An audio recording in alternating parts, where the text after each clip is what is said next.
If you have ever tried to research a solar setup for your RV and walked away more confused than when you started, you are not alone. You probably should know the exact feeling sitting at the kitchen table at 2 in the morning, staring at a screen that feels like it is speaking a foreign language. The blue light from your laptop is hurting your eyes, but you keep clicking on new tabs. You started out just wanting to keep your food cold and your phone charged. That was it. But somehow, 3 hours later, you are deep in a rabbit hole of conflicting advice. You open a form hoping for a simple answer. Instead, you find 50 people arguing over wire gauges, voltage drops, and the exact definition of a pure sine wave inverter. You watch a video where the person tells you that if you do not buy their specific expensive setup, your van will catch fire. You look at the spreadsheets people post filled with watt hours and amp hours, and you feel the headache starting behind your eyes. The worst part is not the confusion. The worst part is the feeling that you are not smart enough to do this. You start thinking that maybe the dream of living off the grid is only for electricians and engineers. That is exactly where the industry wants you. Every answer you find pushes you toward the same solution. Spend more, buy more. Get a bigger version of the thing you were not sure you needed in the first place. Buy the system that requires a certified technician to install. Most solo travelers who go down that road discover the expensive answer does not solve the real problem. It just makes the problem cost more. There is a reason the solar section at any dealership is always in the back corner with the most confusing labels. The system that costs $3,000 there costs $500 at a hardware store or online. The industry has a financial interest in making sure you never discover that difference. They package it all up in a branded box and sell it to you as the only safe option. My name is Marty Hayes. I spent 31 years as a nurse. I know what real risk looks like, and I know what manufactured fear looks like. They are not the same thing. When I retired and started traveling alone, there was nobody to call when something broke. So I learned to fix things myself, not from manuals, from doing it wrong first. Over the years, I learned how to build and maintain the systems that keep my van running without hookups. I made expensive mistakes. I bought things I did not need, and I learned exactly where beginners tend to waste their money. What I want to show you today is exactly that. The risk of building your own power system has been manufactured to keep you paying for someone else's. The $500 kit I'm going to walk you through does everything the $3,000 dealership version does, and it does it better. I remember talking to a woman at a campground in Arizona who almost bought the dealership system. She had gone in just to look at vans. The salesperson stood there in a clean shirt and told her it was the only way to be safe. He told her that building it herself was too dangerous. He quoted her $3,000 for a basic setup. She had the pen in her hand. She was ready to sign the paper because she was afraid. She told me later that the only reason she stopped was because she looked at the components on the paper and realized she did not know what any of them actually did. She was about to pay $3,000 for a mystery box. When we sat down at a picnic table and priced out the exact same components online, the total came to less than $600. The markup was not for better parts. The markup was a tax on her fear. The components were identical. Once you see that tax for what it is, you stop paying it. The real issue is not the complicated wiring. The real issue is an entire industry built around convincing you that you need their branded gear to be safe and powered. Once you see the difference between those two things, everything changes. We are going to start by looking at the battery, specifically the one chemistry that outlasts everything else and keeps you safe. From there, we will look at the panel and the controller, where most people make their biggest financial mistake, and then we're going to get into the actual setup. The piece that almost nobody talks about in plain English. We will walk through the exact steps to put it together. Let me show you how simple this really is. Let me start with the battery. This is where the confusion usually begins. A 100 amp hour lithium iron phosphate battery costs around $200 online. You will see it written as Life PO4. It weighs 26 pounds. It fits under a bench seat or inside a small cabinet. And if you treat it right, it will still be working in 10 to 15 years. If you manage the charge cycles well, keeping it between 20 and 80%, the chemistry inside can technically last us for 25 years. Why this specific chemistry? Let me explain it simply. For decades, the standard was lead acid batteries. A lead acid battery is like a water tank that you are only being allowed to empty halfway. If you drain it below 50%, you damage it permanently.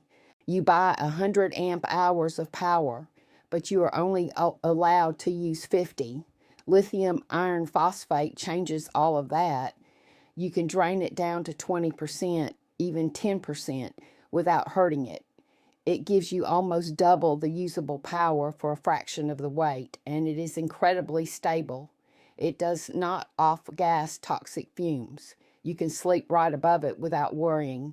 You will hear people talk about discharge cycles. That just means draining the battery and filling it back up. One cycle is one use. Old batteries gave you maybe 500 cycles before they died. These new lithium batteries give you 3,000 to 5,000 cycles. That means you can drain it and charge it every single day for 10 years before it even starts to show signs of aging. And the best part is the BMS, the battery management system. Think of the BMS as a tiny security guard living inside the battery. You do not have to monitor the battery constantly. If it gets too hot on a summer day, the security guard shuts it down. If you accidentally try to drain it to absolute zero, the guard steps in and cuts the power to protect the cells. You do not have to be an expert because the battery manages itself. The dealership will try to sell you a branded power center. They will put a sticker on it and charge you $1,500 or more. The battery chemistry inside is exactly the same. You already know this feeling. The feeling of paying a premium just because a product has an RV logo on the box. The RV accessory market grew up around the vulnerability of beginners. They noticed that fear, and they built an entire product line around it. The women who homesteaded the American frontier did not have solar panels, but they understood self-reliance. They understood that depending on a single company for your survival was a bad idea. We can use that same logic today. You need 3 separate pieces: a battery, a portable solar panel, and a charge controller. When you buy them separately, you control the system. If a single part fails, you replace a $50 part. You do not ship a $2,000 box back to a factory and wait 6 weeks in the dark while your food spoils. A portable 100-watt solar panel costs about $80. A charge controller costs about $30. Add the battery and you are sitting right around $350. Add $50 for some basic cables and fuses, and you have a complete off-grid power plant. Bringing that power inside the van is the part that scares people. You have 2 options for bringing the power inside. Let me walk you through both. The first option is the simplest. You use a portable panel. You do not make any modifications to the van. 0 holes. You store the panel under your bed when you are driving. When you get to camp, you set the panel outside in the sun. You run the cables through an open window or a cracked door. You connect them to the controller inside. That is it. You are done. This is the perfect place to start. It gives you maximum power because you can move the panel to track the sun, and it keeps your van parked in the cool shade. The second option is a permanent roof mount. You only do this when you are entirely comfortable with the system. You drill 1 small hole in the roof.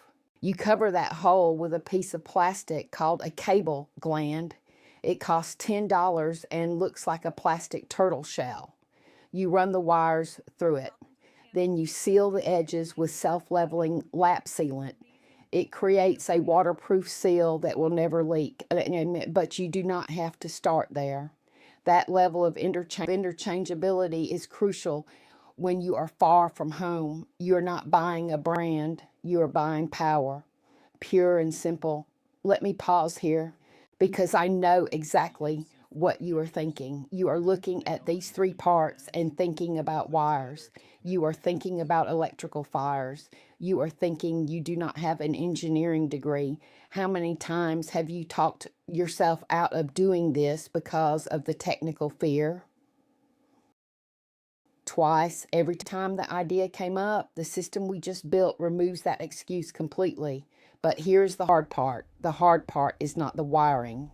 The hard part is unlearning the fear you were taught. The wiring is two cables, one from the panel to the controller, one from the controller to the battery. Let us talk about the cables. The solar industry uses something called MC4 connectors. They are thick, hard plastic pieces at the end of the wires. They are designed so perfectly that you literally cannot plug them in wrong. The positive connector has a different shape than the negative connector. When you push them together, you will hear a loud, sharp click. That click tells you it is locked. No stripping wires, no twisting copper, just a click. From the charge controller to the battery, you use a cable with ring terminals. These are just small metal circles at the end of the wire. You slip the circle over the bolt on the battery and tighten the nut. Red cable to the red bolt, black cable to the black bolt. It is exactly like jumping a car battery, only smaller and safer. There's one more piece, the inline fuse. It sounds technical, but it is just a tiny piece of plastic that sits on the wire between the battery and the controller. Think of the fuse as a bodyguard. If a power surge happens, the bodyguard sacrifices itself. The fuse pops, the power stops, and your system stays perfectly safe. You spend $2 on a new fuse, plug it in, and you are back in business. I also want you to get a multimeter. It is a small digital device that costs about $15. You touch the two probes to your battery, and the screen tells you exactly how much power is inside.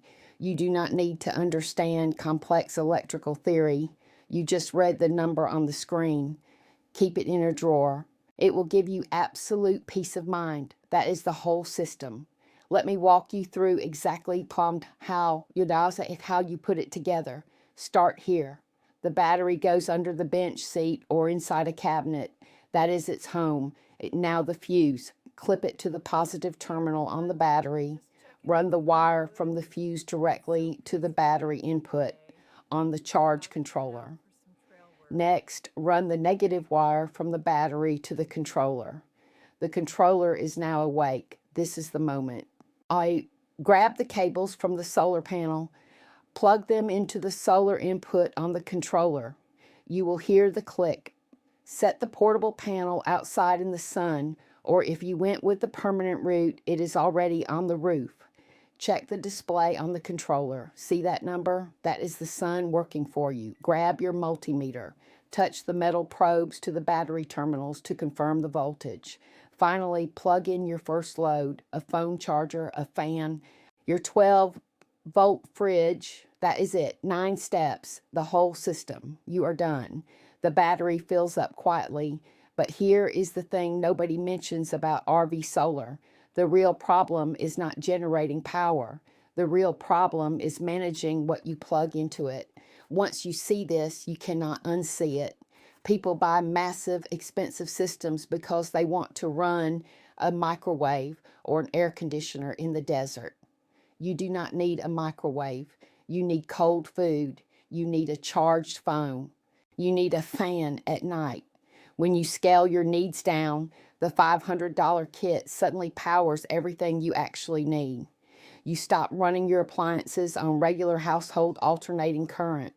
You run them directly off the 12-volt battery. A 12-volt fridge draws very little power.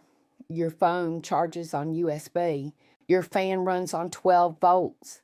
That brings us to the quietest part of the day, when the sun goes down and you are parked on public land, miles from the nearest hookup. The panel has done its job. You are entirely self-reliant. Let me walk you through exactly how that feels. There is a specific kind of silence that comes when you are not relying on a campground. There is no generator humming in the background. There are no neighbors 5 feet away. There is just the sound of the wind and maybe the trees. You look at your little digital meter and see that the battery is sitting at 100%. The fridge is humming quietly, keeping your food perfectly cold. Your phone is charging, you have a light on to read by, and you did it all yourself. You built the system that is keeping you comfortable. You start choosing your campsites based on the view, not the hookups. You stop worrying about arriving before the campground office closes. You stop rushing to check out by 11 in the morning. You stay as long as you want because your power source rises in the east every single morning. A typical RV park charges $50 a night. In 10 days, the system has paid for itself. Every day after that is free living. The money you save stays in your pocket, buying you more time on the road, more freedom, and more peace. You own your power. That changes the conversation you have with yourself at 2 in the morning, when the fear of being alone gets louder than the peace of being free. Because now the fear does not have facts on its side. You do. The freedom that comes from knowing how to take care of yourself is not a lifestyle trend. It is what we have always been capable of when the world let us. Your grandmother knew how to preserve food without a refrigerator. We are just applying that same spirit to electricity. The women who figured this out did not wait until they were electrical experts. They bought the battery, they bought the panel, they plugged them in. Before we finish, I want you to do 3 specific things this week. Do not just watch this and move on. Take action. First, look up a 100 amp hour Life PO4 battery online. Look at the price, look at the weight.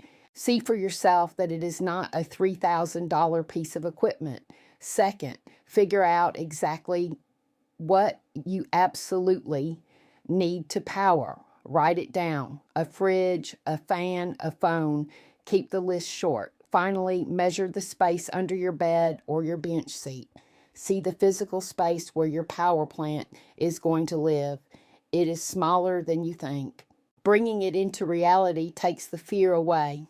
You see, every time you step away from the campground power pole, you take a step toward real independence. It is a slow process at first. You start by unplugging for 1 night, then 2, then you realize you can go a whole week. The mental shift is profound. You stop viewing power as something you rent and start viewing it as something you harvest. This changes your entire relationship with travel. It changes where you can go. It changes how long you can stay. It changes how you see the world around you. I want you to think about the money you spend on campsites.